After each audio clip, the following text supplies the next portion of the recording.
Why should you seek expert advice or professional advice when you want to register your trademark? Why can't you go directly to the Intellectual Property Office and get it registered? The people at the office can advise you, right? Well, it's very dangerous to do so. People and the officers at the trademark office in the front line at the counter receiving the applications are not the same as the trademark examiners who are sitting at different floors of the trademark office. The trademark examiners are trained. They are trained internally within the Intellectual Property Office, and externally they are sent to the World Intellectual Property Office in Geneva for training. They are trained in terms of the Trademarks Act and what prohibits a trademark from being registered.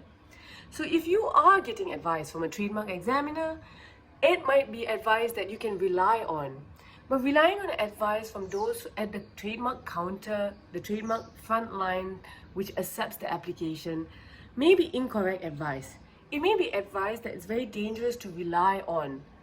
This trademark that you're trying to protect is your asset. It is your business asset. So you need to ensure that you get the correct advice to avoid any errors, any mistakes that might be very detrimental to you at a later stage. For example, should your trademark be registered in color or black and white? There are 45 classes for trademark registration, 34 for goods and 11 for services. Which one is relevant to your business? How will you know whether should you register in a specific class of business or also the related classes of services? Further than that, ownership of the trademark. Should you register the trademark in your personal name or should you register the trademark in your company name? These are many considerations that you need advice for. So I highly recommend for you to seek expert advice when registering your trademark.